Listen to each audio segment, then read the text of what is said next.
nice.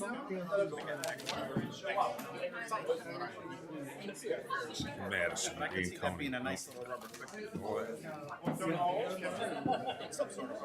I'm sure there's more things. Here's Michael Barbara Bird. Sound that name or Right.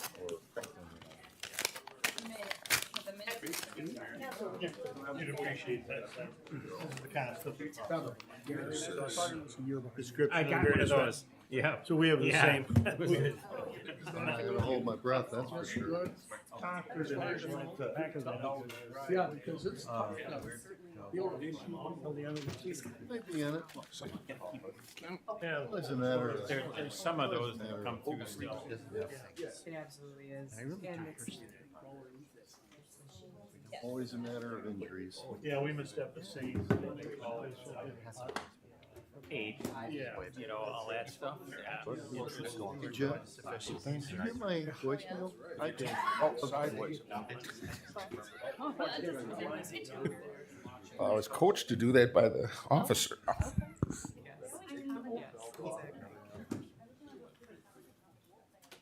Okay, I'll call this meeting to order. Roll call by the county clerk. This should be the only time you got to use your tablet tonight.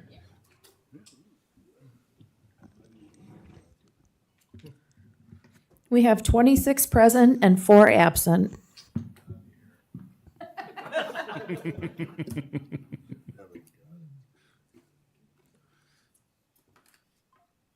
Getting there, Blaine? No. Have George help you. George twice. Okay, with that, I'm not any better with it. You should be better than me. so we'll go to item two, Pledge of Allegiance. Let's be led by our newest member, Mr. Risto. I pledge allegiance to the flag of the United States of America and to the republic for which it stands, one nation, under God, indivisible, with liberty and justice for all. Take a second. Thank you. Please be seated. We're in compliance with the open meetings law? We are? Okay. I will entertain a motion to approve the agenda. There's one thing that's on here that Terry Palm Kostrowski could not be here tonight, so we will postpone the Human Resources report. So move as corrected. Moved by Mr. Backlund, second by Mr. Paulson. Questions, discussion? All in favor, say aye. Aye. Opposed? Hearing none, the agenda is approved. Approval of the August 12th, 2025 meeting minutes. Mr. Winnicky. I would move approval of the August 12th, 2025 minutes as submitted. Do I have a second? Second by Mr. Jaco. Any questions, additions? Anybody else catch anything? Seeing none? All in favor, say aye. Aye. Opposed? Passes. And note that Ms. Roberts is here. All right. Communications. Audrey. We have notice of public hearing, planning and zoning, which is September 18th of 2025 at 7 p.m. And then you should also have the treasurer's monthly report. Thank you very much. Any public comment? I didn't see any when I came in. All right. No public comment. Special order of business, presentation, courthouse construction, other facilities, Michael Lucky and John Fox.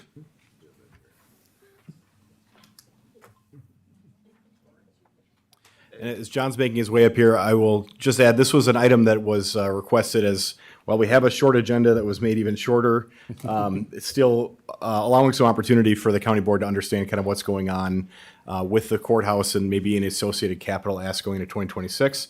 I think a point that was made that's very well taken is, you had approved a large $40 million or so loan to complete this building, but there are still outstanding projects related not only to this campus, but future campuses, and you may be getting questions, well, why? And so what we're trying to do today is share kind of the status of the construction project, maybe some items that were either shifted out on a different timetable or reprioritized, and then also some upcoming facility asks that you could share, particularly related to the 26 capital budget. Thank you for that, Michael. I mean, speaking to the courthouse capital project, the jail exhaust system was one of the last lingering items, and that was completed in May. The only other item that is still outstanding is delayed egresses on 2 of the courtrooms. There has been some slow clarifying details on the coordination of the hardware, the fire alarm system, and the access control system to allow people to come in it without the doors setting off an alarm. So those have been resolved from an engineering aspect. We should have numbers from contractors late this week, early next week, and then we can work through a schedule of installation. So that takes the project work that is outstanding to an end. I mean, specific to upcoming projects that'll be completed this year and into 2026, there's security items that were requested by the Sheriff's Department to add and enhance the security to the building.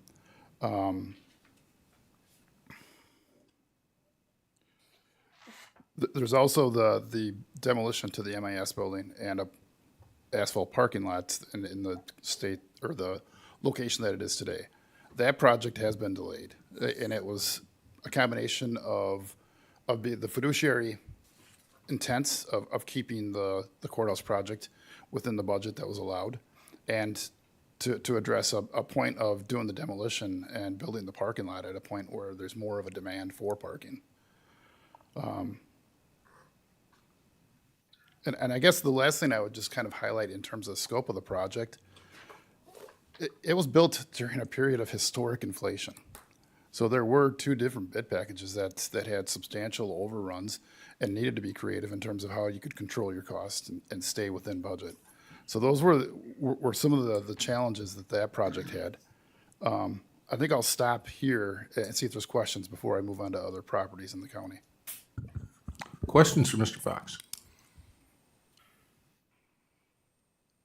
Sounds like everybody's good.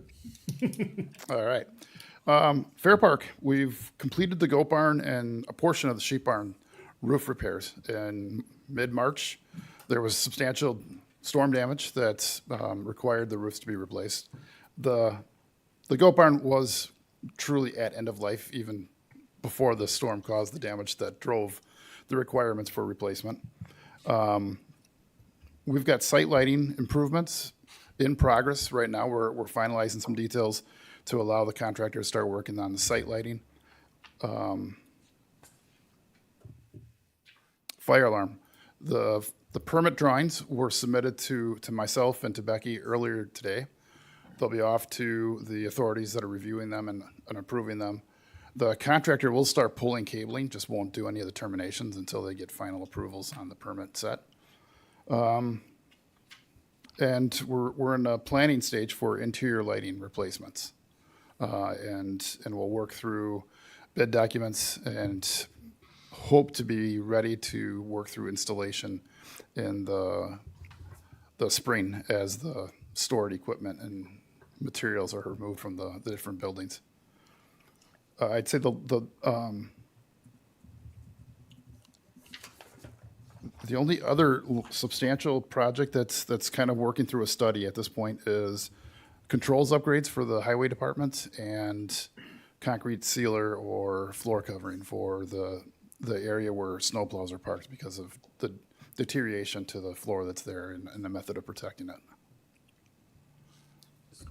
Could you talk a bit about the Human Services lobby, or is that later? I can. We've gone through a design process. We've created a budget to it, and have some additional work to answer different questions in terms of needs and timing associated when the space needs become addressed. And and put a little more rigor around the justification on the security risks that were really the drivers to what was proposed and what we went through on the design effort. Mr. Chair.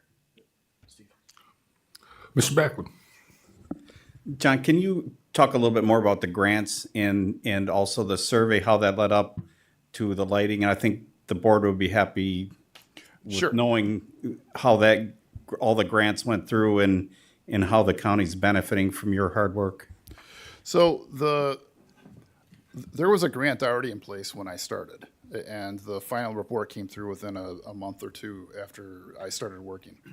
That first grant was a complete audit of all of the county properties and evaluated their energy efficiency and identified opportunities to enhance and improve energy efficiency for the different buildings that were audited. In July of this year, the state released a second tranche of funding and opened it to second grant applications. So using the data from the first audit, I developed a grant application for $125,000 to replace lighting in the Fair Park because it was the biggest bang for your buck in terms of the initial audit's study findings and the fact that you've just got some very, very old light fixtures in there in terms of metal halide and sodium vapor fixtures. They haven't been used in 15 or more years in new construction. So within the last 2 weeks, the board that reviews those grants approved all but one of the applications that they received. So we're expecting to see a contract here within the next 2 to 4 weeks to solidify the funding and then work us through the rest of the project from there. And the proposed operational savings of that was 113,000 kilowatt hours, or about $15,000 in cost savings related to energy efficiency that we'd be able to fully fund with this grant and be able to return back to the county.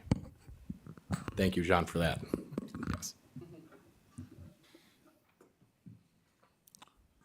Other questions? Mr. Gross. Yeah, just that, did the people from the city of Jefferson contact you then? Yes. Okay, because they had contacted me and I turned them over to you, so. Yes, and I had spoke to him in regards to the first stage, because the site lighting for the Fair Park is being completed with funds that remain from the audit. It wasn't fully spent. We identified an opportunity to replace site lightings with that. And so you've got the funds that came through from the grant. You've got Focus on Energy funds that will also be rebated for the light fixtures that are purchased. And then Jefferson Utilities comes through with a third rebate and funding portions of the project. And they've already identified that they will do the same thing for all the interior lighting.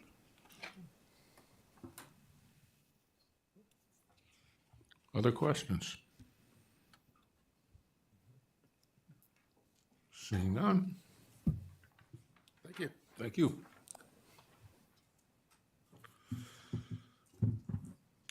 Take us to present presentation, Ashland Bio, BCPL State Trust Fund Loan Request. Michael Lucky. Hello, everyone.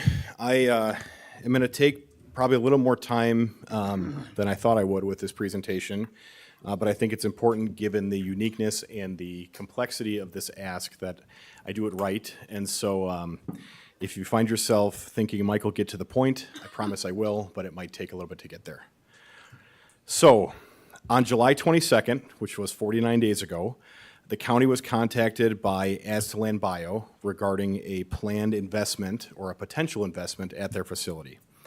As you'll recall, and many of you have been there in person, Ashland Bio is a local subsidiary of the Irish company Clone Bio. And in 2023, they announced a $500 million investment at the former Valero site just north of Jefferson on Highway 26 in the town of Ashland, hence the name Ashland Bio. Clone Bio, their parent company, also owns Pannonia Bio in Dunafulvar, Hungary, which was completed in 2012. That project was a $700 million successful investment for the company.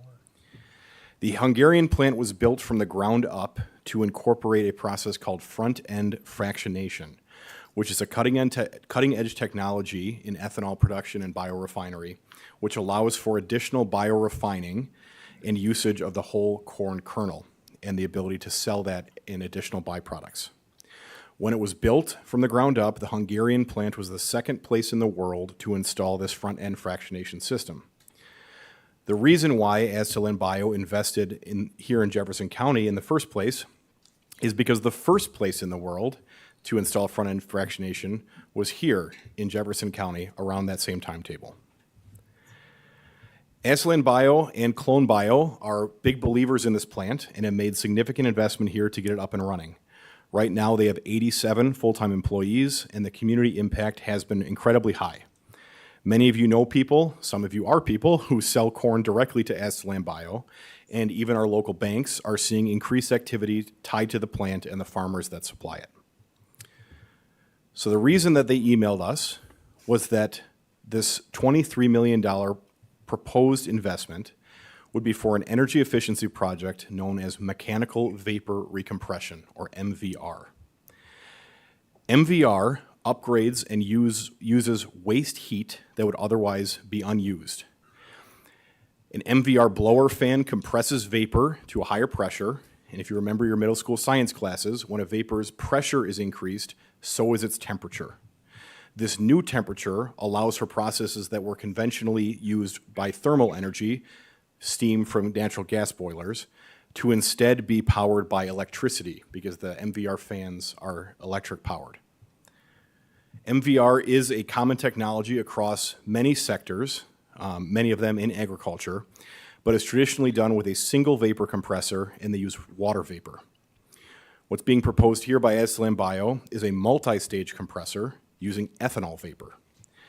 And what's becoming a theme in these remarks, the only other place in the world where this has been done is at Aztalan Bio's sister facility in Hungary. It was designed by the same engineer who has designed the proposal for Aztalan Bio, and it's subject to a U.S. patent application. As I mentioned, the MVR system as proposed will cost the company roughly $23 million and will save $24 million over its 15-year life.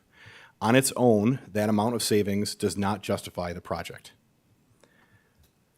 So this is where some tight timetables offered by two programs come into play: Wisconsin's Focus on Energy program through the PSC and federal 45Z tax credits, which are offered under the Inflation Reduction Act.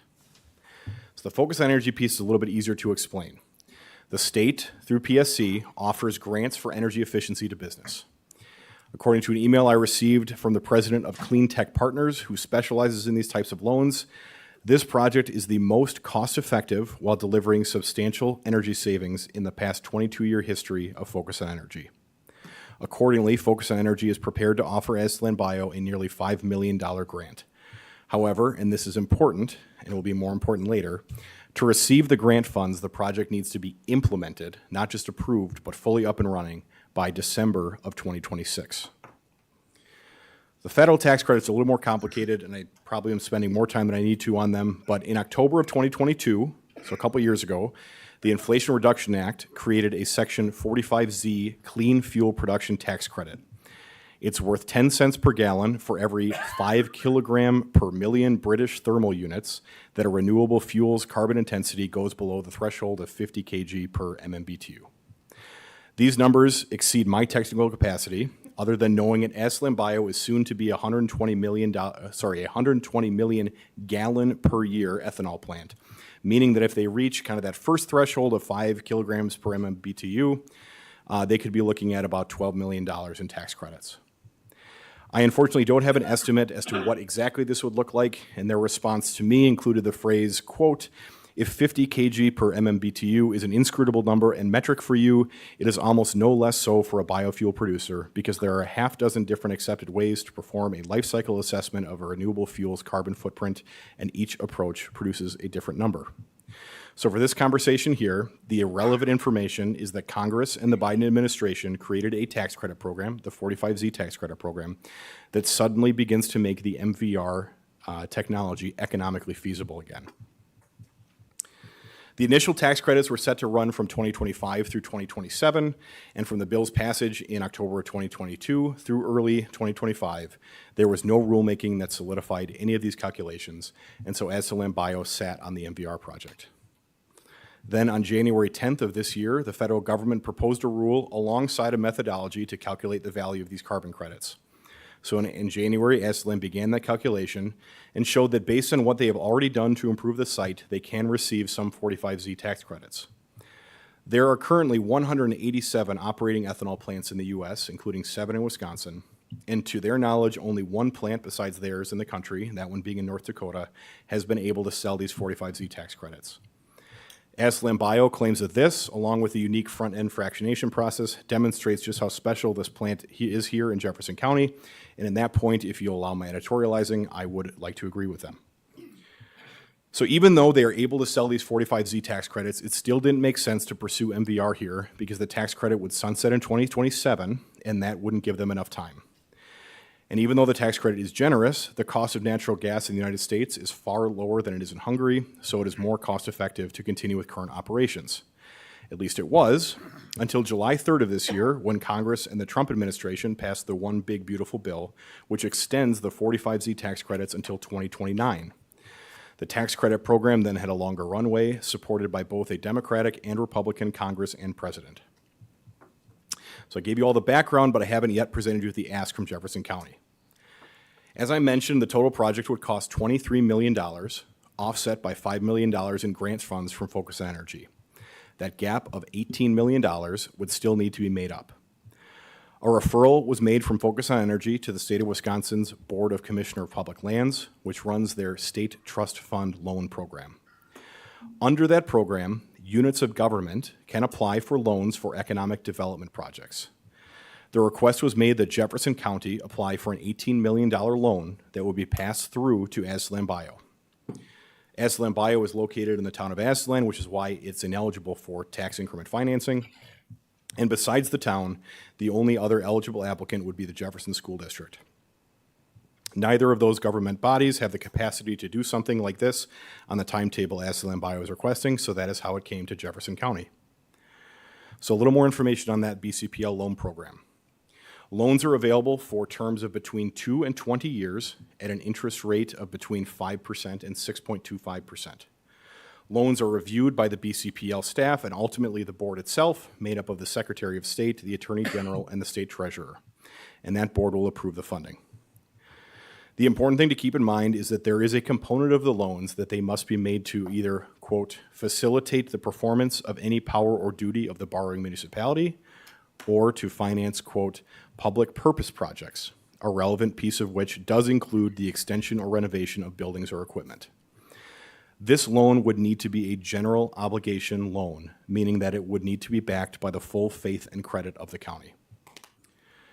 To get all this information, county staff, including our corporation counsel, finance director, economic development director, and me, were involved in a series of conversations through the end of July. All of this information was presented to the Finance Committee on August 5th, which was 35 days ago. Aztalan Bio was also present at that meeting. The Finance Committee at that meeting ultimately directed staff to engage outside counsel to perform due diligence of whether there is a way to structure this loan that would present an acceptable level of risk to the county. We spent the next 10 days looking for the right law firm to do this work. And in the meantime, we worked with Aztalan Bio, other attorneys, and banks to see if there were different ways that they could secure this financing. It was ultimately determined that there was no alternative path forward besides the BCPL loan. We ended up signing with Godfrey Kahn and one of their attorneys named Michael Lokensgaard, who works out of their Appleton office in the corporate and real estate practices. It took another 6 days or until August 22nd, which was 18 days ago, to work out any potential conflict waivers and get our first meeting together. So I'm giving these dates and times because earlier I referenced a tight timetable. I'll repeat, in order to be eligible for the Focus on Energy grant, this project must be operational by December of 2026. Furthermore, the 45Z tax credits sunset in 2029, so the sooner the system is up and running, the better it is for Aztalan Bio. So ultimately, the questions that will come before the county board are ones like these. Should Jefferson County apply for a loan that will be passed through to a private entity for the purposes of economic development and energy efficiency? Another question, is there a way to structure this $18 million loan that minimizes risk to the county? And another question, what risk premium could be added to the BCPL loan that would be adequate in the county's mind for passing this loan through? For instance, a 5% loan would have potentially a 1% premium. Really, the numbers we pulled out of thin air, but a 1% premium on an $18 million loan would mean $180,000 in revenue for the county. I'm going to gloss over some of the details now because they will be presented to the Finance Committee when they make their recommendation. However, at a high level, SLM Bio has a relationship with a bank to which they have pledged all of their assets. In the event that SLM Bio defaults on their loan, there is a probability, or there's probably a way to structure the agreement so that Jefferson County steps in on equal footing with this prior lender to recover assets. However, to do this would require a significant amount of time and full legal documents that would need to be negotiated. That can be done, at a later stage as the loan is being developed. In order to meet their timetable, however, SLM Bio needs to place deposits on equipment within the next few weeks. They will only be doing so if there is some level of commitment from Jefferson County to move forward with this $18 million pass-through loan. Attorney Lokensgaard has presented me with a few items that need to be addressed through further conversations with BCPL, SLM Bio, and their existing lenders. I received that document yesterday. I intend to continue working on this project based on guidance from the Finance Committee to present an accurate picture with the attempt of doing so within SLM Bio's timeline. Chairman Nass has already indicated support for a special meeting in the Finance Committee to vote on this if necessary, as has Supervisor Jones. And if that occurs, this deal would likely come back to you in some form at the October 14th County Board meeting. My ask of you right now is that you think about this, digest some of the information, ask me any follow-up questions you may have. Come to me, Danielle, Mark, or Deb with any questions, but even more so to make sure that if you have additional questions or strong feelings are out of the gate or after some consideration, that you share those with the Finance Committee. This is an unusual request that is on a fast time frame. To their credit, SLM Bio has been incredibly transparent and responsive, giving us and our attorneys everything that we have requested, including loan agreements, audited financial statements, and many other documents. Again, this ultimately will come down to the questions I raised above, but mainly, this is a project that offers financial risk, but also financial reward to the county. Furthermore, it would support a business that has positively affected the community and is looking to expand their sizable investment year.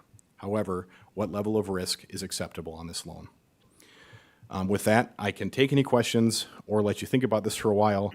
But again, the important point is to please contact members of the Finance Committee, which is Supervisors Jones, Drana, Jekyll, Zarling, and Christensen, with any thoughts you might have.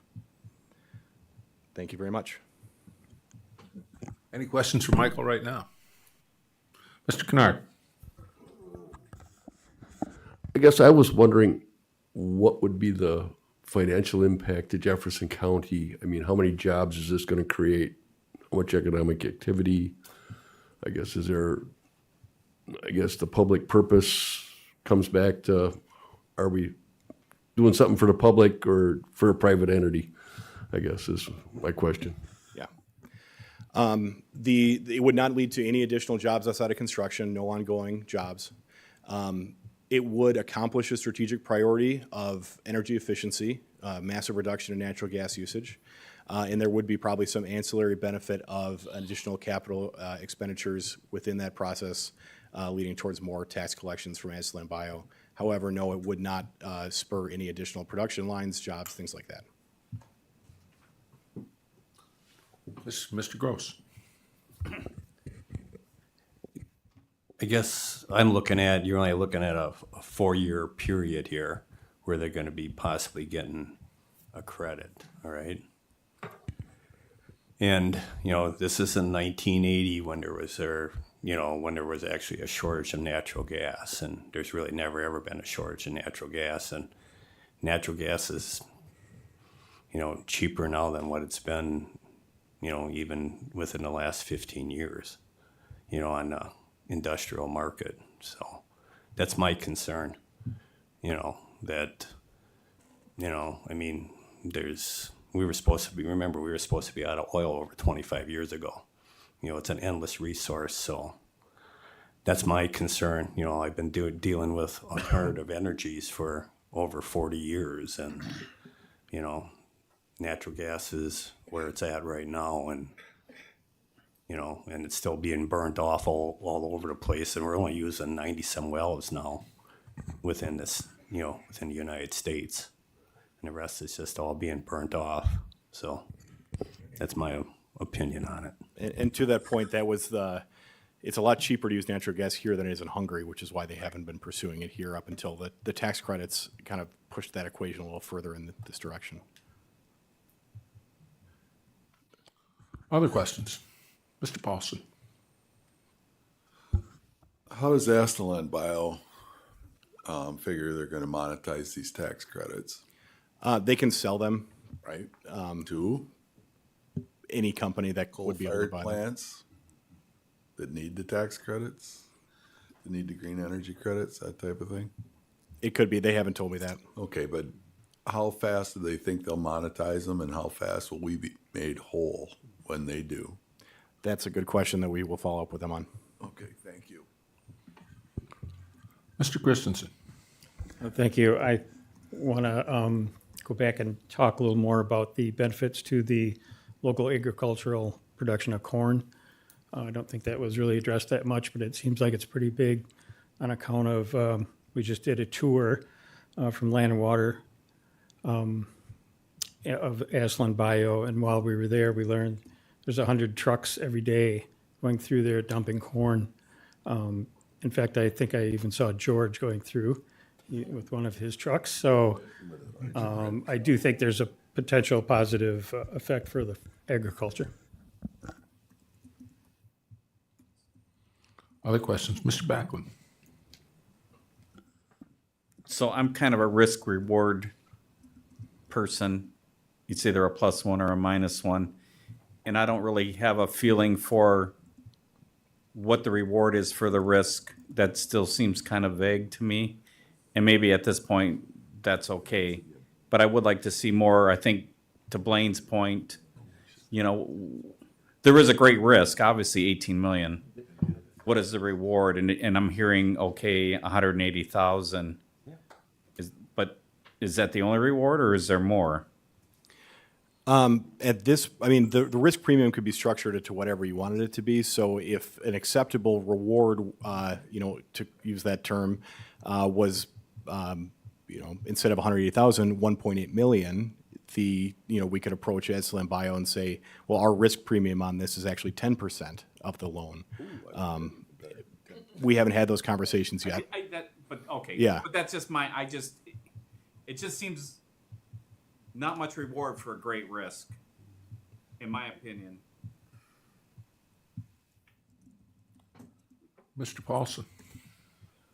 I know we're getting the cart way out in front of out in front of the horse, but could we get a lien on those tax credits?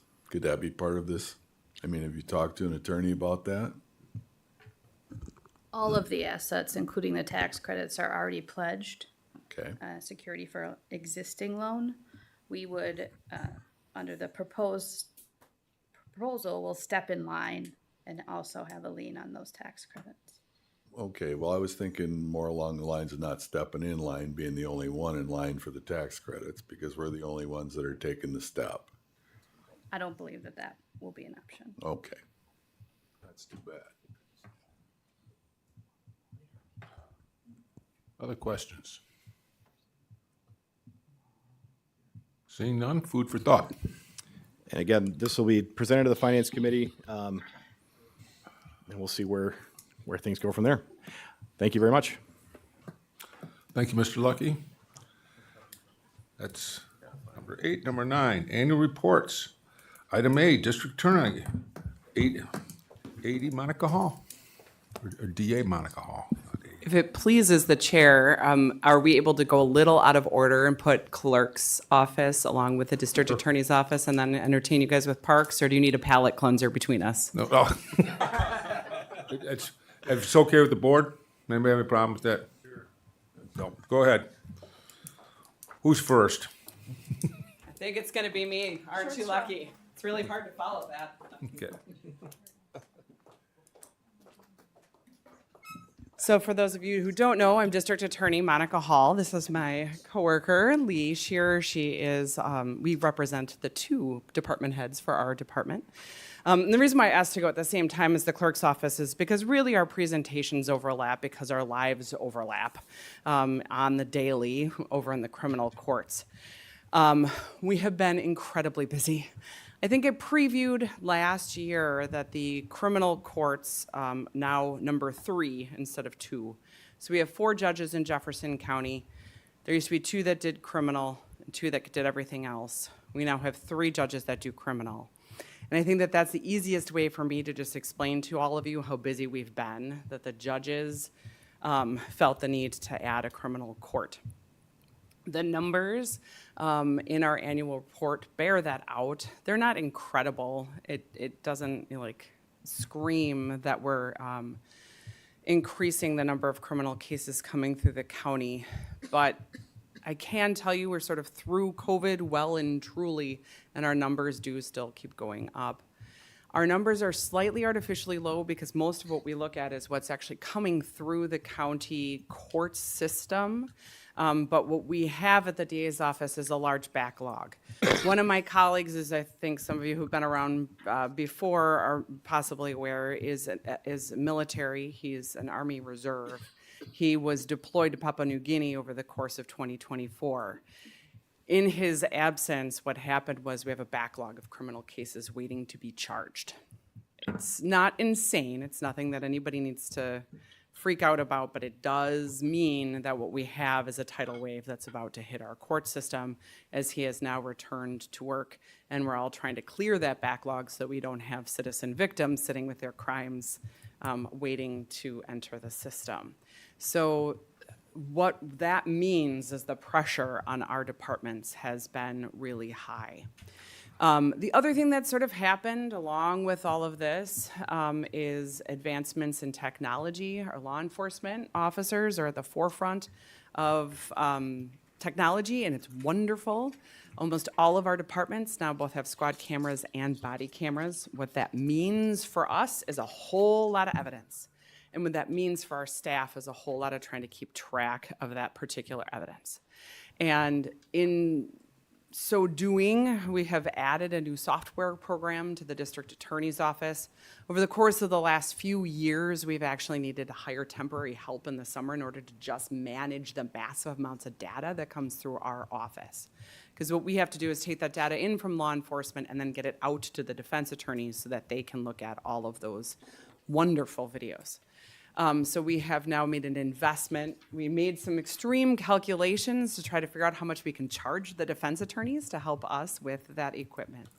But even with that new software, we still are seeing extraordinary burdens on our support staff. So another ask that's been coming from the district attorney's office is some additional staff. Really, 1 additional staff. What we imagine that additional staff to potentially be is actually a blended position. With the addition of the criminal courts now being from 2 to 3, our victim witness coordinator is not enough in being just one human being. She can't be in 3 places at once. More than once, we have recently had to have victims in really big cases go underserved. Thankfully, we dodged a really big bullet where we had a really large child sexual assault case along with some child sexual abuse material and a homicide on the same day. Both needed Lily, our victim witness coordinator, to be with them. I'm sure it doesn't take anything for me to explain to you the trauma of going through the criminal justice system from either being the victim of a homicide or the victim of a child sexual assault. Those are both huge. And having a guide, professional victim witness coordinator to be with you during that process is invaluable. And Lily can only be in one place. With 3 courts, that starts to be really difficult to coordinate. The state of Wisconsin has actually said we need an additional half position. The nice thing about the state is that they reimburse 50% of our victim witness coordinator, both their salary and their benefits. So if we were to add a half victim witness position, we would get half of that reimbursed. But my colleague here is standing here in part because she's a physical representation of somebody who had to give back a bunch of vacation last year. We have such a burden on our office that our overtime, and I know I'm not supposed to use that word because it's not really overtime, has gotten to the point that some of our employees aren't even able to take their vacation and it's burning out. So our big ask for the year is to get one position, 50% victim witness, 50% support staff. That also comes in because with the 3 courts, we have readjusted the way the district attorney's office operates. We have 6 attorneys in the office. We essentially have assigned 2 attorneys per courtroom. What that means is that me, as the district attorney who's supposed to be covering a 60% caseload, now covers a 100% caseload. What that means for my support staff is that they have a 100% caseload. So in previous years, what we've had, and I keep pointing to Lee, is our office manager often was the district attorney's support staff member. And that has just become an unbearable burden with her trying to cover me doing full-time stuff. So that's sort of where we're at. We're just working really hard for the citizens of this community. On a upside, we are seeing increased participation in our first offender program at the office.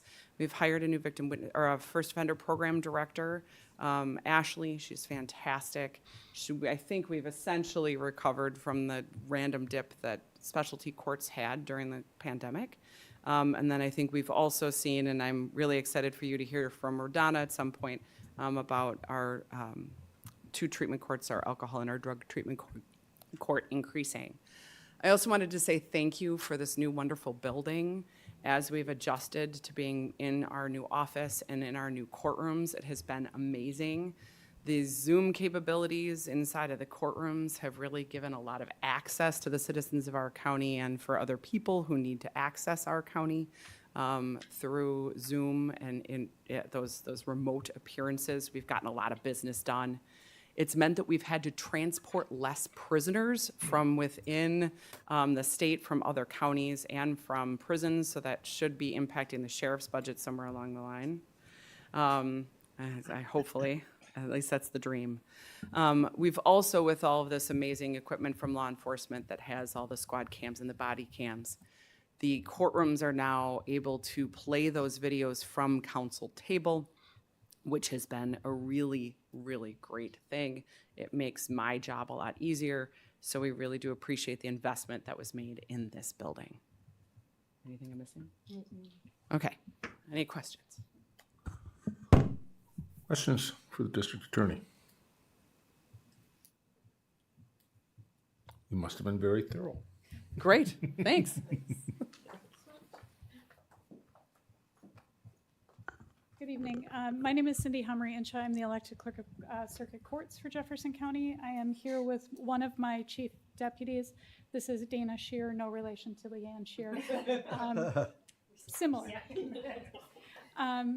And I want to start back where Monica started with the case weight analysis and let you know that the reason that we shifted from 2 criminal courts to 3 criminal courts is that our last 5-year averages show that if you look at our cases, 60% of them are criminal, 30% of them are non-criminal civil family small claims, and that remaining 10% is managed through the register and probate's office. So that would be juvenile mental health, termination of parental rights, and probate type actions. So we are trying to staff based on what we see coming through the courts. I'm not going to spend a ton of time on my packet, which is my annual report. I'm sure you all were bored to tears with the statistical information. But I did want to say why I put this together and what it means to me. I am about a month shy of my 30th anniversary with the Clerk of Court's office. And when I put together these numbers, what it means to me is a snapshot of what's happening in our communities. The higher the case numbers, the more stress in the communities. The higher the jobless rates, just the economy overall can be seen with what the court is using its resources for. The more problems we have economically, the more cases we have in the courts. When you see our numbers stagnating, that means things are going pretty well on the outside. When you see our cases continue to go up, that means we have problems overall, and that's going to be a financial burden. And unfortunately, that's just the reality of when I see numbers going up, it's just going to cost more for us to do what we do. Rather than going through the document, I do want to focus on the last couple of pages, which are my focus goals. And my focus goals included staffing. And I too ended up bringing in summer help to work with projects that we couldn't otherwise get to. We're very similarly situated. The more they have to do, the more they give to us to do as well. And I would certainly be remiss if I didn't thank and spotlight the efforts of my staff. Jefferson County is incredibly fortunate to have dedicated and professional staff supporting the courts. Court scheduling overall is a bit of a gamble. We use our past practice and our best estimates to figure out how much we can do on any particular day on any particular calendar. And my office and others are responsive to what the court's calendar. If they put 50 on a day, we're there for 50 on a day. If they put 5, we do 5. To be a court of record, a clerk has to be present. Clerks are there well before the cases are scheduled to start, and we're there well after the court has called recess. If a court decides to start early or to run a jury till 10 o'clock or to work on a Saturday, I'm incredibly fortunate. My staff figures out a way and we get the work done. And while I'm incredibly thankful for their flexibility, I think it's important to stress as we go into another budget cycle that all of the overscheduling, while it's best intended, it's overtime. It's a cost. There are almost continuous discussions about how to improve court scheduling and how to reduce interpreter costs. In my opinion, it appears that the next year will likely bring another systemic update on how cases are assigned and scheduled. We'll need to adapt and continue cross-training to ensure our continued ability to support the courts in those calendars. The more court officials there are, the more places we need to be. The more hearings on the calendar, the more the clerks are out of the office. However, the volume of time out of the office doesn't change the expectations relating to how quickly things are processed. Probably 20 years ago, I had a lively discussion with then presiding Judge Koshnick about a project he wanted us to do. And we couldn't see eye to eye. He wanted something done overnight. And we talked about behind almost every judge's desk is a wall of books. And I tried to explain to Judge, like, if you want us to move the wall of books from the back of your office to your conference table next door, and you give us a deadline of the end of next week, that's a reasonable ask. If you want to leave for lunch and have those books moved by the time you get back from lunch, that's not as easy of an ask. And his ultimate response was, it's the same job, and you'll get paid overtime to do it. And while we never did see eye to eye on that particular discussion, I think it's important that when we're looking at tasks and responsibilities and obligations, we do consider staff fatigue and overtime. It is a burden ultimately that's paid by the county in retaining staff and what we pay them and what their work-life balance is and their wellness overall. And I'm mentioning all of this as we move into next week's budget meeting and to avoid surprise in the event that I'm back asking for additional staff or staff funding once we become more aware of what the courts intend to do with scheduling. The other area in my focus goals related to budgeting. I am one of 9 clerks throughout the state of Wisconsin that's on the legislative committee for the Clerk of Courts Association. The Clerk of Courts, along with the Counties Association, did a great deal of work in 2024 to pursue additional funding through the state budget. While we only got a portion, we were able to secure an additional $10 million of funding statewide for the next 2 years of the budget cycle. The state fiscal years run from July 1 of 2025 to June 30th of 2026. We just received our first increase payments based on that $10 million. And that increase for Jefferson County was just under $80,000. The funds from the state budget go through the Director of State Courts office. And they run them through formulas, and they have a great deal of discretion about how those funds trickle down to the county level. So my impression at this point is we receive the additional 80,000, we'll get another additional 80,000 in January. Thereafter, I think they're going to move those additional funds more towards interpreter program. We know statewide that interpreter use is a significant burden to the counties. So we will see increased funding, but it'll be in those other areas. The other benefit of that increased additional information and education to the state legislature is I became aware today that AB 320 has been scheduled for public hearing on September 25th. That bill increases a number of court fees and surcharges. It also addresses indexing those amounts for inflation. The problem with these fees is they hadn't been changed in 20 years. So now we're looking at really, really significant increases, which for a while will result in additional waivers and additional efforts by my office to collect these fees. So there's pros and cons. The other big thing is it inserts in this legislation that it will be adjusted for inflation every 5 years.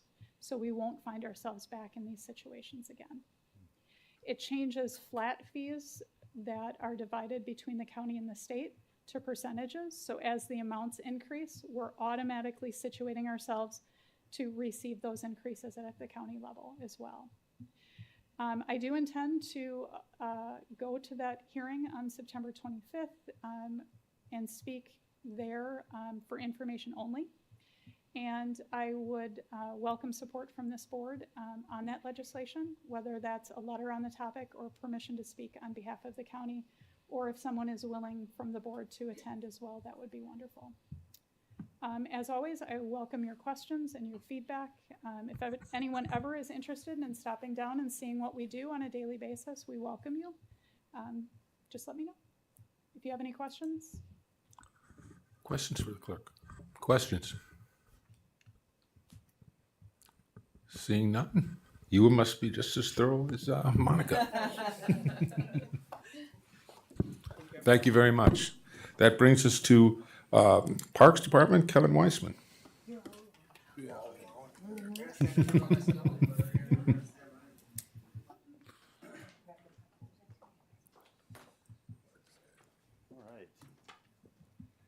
Well, thank you for allowing me this opportunity on behalf of the Jefferson County Parks Department. I'm honored to share our highlights from our 2025 annual report with everyone. This year, our team continued to deliver on our mission of preserving natural resources, providing recreation, and ensuring that Jefferson County residents have access to high-quality parks, trails, and open spaces. Our system of 22 county parks, ranging from our small wayside parks to our largest 500-acre Dorothy Carnes County Park, in Rose Lake State Natural Area. These parks serve thousands of residents and visitors each year and remain some of the most popular amenities in our communities. This year we celebrated two major milestones. We had two of our largest parks, Korth County Park and Carnes County Park, are actually 25 years old. So we were able to celebrate that with two really excellent and well-attended community events at both parks with our friends of Korth Park, our friends of Rose Lake, many other members of the community coming out to celebrate with us for those. It was actually brought to my attention that the covered bridge on the Glacier River Bike Trail is also 25 years old, and that was built by volunteer Craig Roos from the community of Fort Atkinson. So it's another one of those. The year 2000 was quite busy for our department, and we're celebrating all of those things this year. Some other highlights from this year include rebuilding the Welcome Travelers Shelter down by Whitewater, upgrading parking and access at several sites. We were able to work with the Wisconsin DNR and Groundswell Conservancy to acquire some property along Marsh Lake and Highway A. We hosted 14 community events and managed over 400 hours of volunteer work. And we were able to invest more than $323,000 of donations and estate funds into our Natural Resources Foundation Fund that will continue to benefit our department forever. We also expanded our outreach, doing a lot more increased social media posts, press releases, trying to get more and more content out about what we're doing, events we're hosting, and stuff like that. We made a very concerted effort of that this year. Our natural resources staff seeded over 15 acres of new prairie and woodland, planted 36 new trees, completed 65 acres of prescribed burns, worked with volunteers and students to restore and protect native landscapes. Our trails continue to be among our most popular offerings. This year saw the completion of the bridge on the interurban bike trail, and as of today, we've got construction crews working on that final phase of that project. Keep joking about this, you guys won't hear me drone on and on about it, but we're getting close to the finish line on that. They're working on it as we speak, and the anticipation is high. I know the city of Watertown's been doing a bike ped update, and I think most of the comments that were coming in, or the highest number of comments that were coming in on the city's bike ped plan, was on the interurban bike trail and the anticipation for it. So a great resource coming online. I think these successes are possible only because of the support of our Parks Committee and this board. I feel like we've received tremendous support from this group to move these projects forward. The last 25 years is a telling sign of that. We see that through the usership continually going up in our parks and our trails and those resources coming online. So thank you to everybody here. And I wanted to close out just with a sincere thanks and an open invitation. I say this every year. We hope everybody is willing to stop by, say hi, ask questions, ask for resources, call, email, whatever it is. We like to hear from you guys, comments, concerns, any of that stuff. Our door is always open, and we appreciate that time with our board. So with that, I'm going to turn it over to questions. Questions for Kevin? Again, very thorough, Kevin. Thank you. Okay, takes us to the meat of our meeting here. Committee reports, resolutions, and ordinances. Planning and Zoning Committee. Mr. Jekyll. Thank you, Mr. Chairman. Report to the honorable members of Jefferson County Board of Supervisors. Jefferson County Planning and Zoning Committee, having considered petitions to amend the official zoning map of Jefferson County, filed for public hearing held on July 17, 2025 and August 21st, 2025 as required by law pursuant to Wisconsin statutes. Notice thereof having been given and being duly advised of the wishes of town boards and the persons in the areas affected, hereby makes the following recommendations. The committee has reviewed and considered the facts presented in the applications and received in public hearing, finds that the criteria listed in Wisconsin Statute 91.48 and Jefferson County Zoning Ordinance Section 2256B has been met for the below listed petitions. The committee further finds that petitions are consistent with Jefferson County Comprehensive Plan and Farmland Preservation Plan. For further support, the committee's recommendations can be found in the staff reports and individual petition files on record in the Planning and Development Office. Approval of petitions as listed, dated this 9th day of September 2025. Blaine Paulson, Secretary. And with your permission, go on to ordinance number 2025-9. Amending the official zoning map of Jefferson County to include the petitions that were listed on the previous page. With that, Mr. Chair, I move for approval of this ordinance. Moved by Mr. Jekyll, second by Mr. Paulson. Questions? Discussion? Mr. Kennard. My normal need to abstain for potential conflict of interest. Okay, gotcha. Anybody else? Seeing none, all in favor of this ordinance, say aye. Aye. Opposed? Hearing none. The ordinance passes, which takes us to public comment of a general nature, and I did not see any on the list back there when I came in. So, announcements. We want to have any announcement? We should have an announcement here from concerning hazardous waste pickup. Is that coming up in Watertown? Joan. Yes, there's a clean sweep in Watertown on the 19th and 20th. Be from, I believe it's 3 to 5 on Friday the 19th, and 8 to 10 a.m. at the Watertown Public Works. And I did get a notice that if anybody can assist them, they can always use some help. You bet. We can always use help. Thanks. Okay. Mr. Lucky. Just a reminder that Jefferson County is co-hosting the Wisconsin County Association Conference coming up on September 21st to the 23rd. We have a booth that Supervisor Brawler is organizing, a volunteer list of people who will be staffing it. But we are still in need of some additional handout materials, brochures, flyers, things like that. So if any of you work with departments that you think it would be helpful for them to provide any types of information, please work with Supervisor Brawler or me to make sure that that happens. We are also doing a blood drive here again at the county on, I believe, the 15th and 16th. So next week, if any of you are here and would like to give blood, I will send that link out. And finally, a preview of November 19th. I know we've talked about it, and the board actually voted to temporarily close the courthouse between 8 a.m. and noon that day. That's Wednesday, November 19th, for a training. We began to work out details, and the sheriff's office has very graciously stepped in to take the lead on training, something I think that would be beneficial to all departments. We will do some pretty immersive and realistic active shooter training here in the courthouse. That's the purpose for closing and locking the doors, to make sure that no members of the public get in here and think that something is wrong that isn't. I know that there have been some county board members that have expressed interest in being here to see that. So if that's something you'd like to do, please work with me. We will be working to get notice out to all the public and anyone that needs to know, so that there's no unnecessary panic. But again, I thank you to Sheriff Mays for working on planning this. Also, Tracy Hamill, our Emergency Management Director, has taken a big lead on this as well. Do you want to mention Stop the Bleed?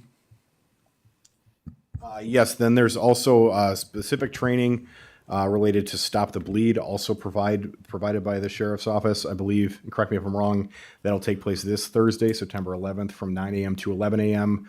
Another separate session from 1 p.m. to 3 p.m. And those same times, again, the following Thursday, September 18th, here in the county boardroom. Anything else? Any other announcements? See, Motion to adjourn. was that an announcement or a second? Second. Okay. All in favor of adjourn, say aye. Aye. Opposed? Hearing none, we're adjourned. Thank you.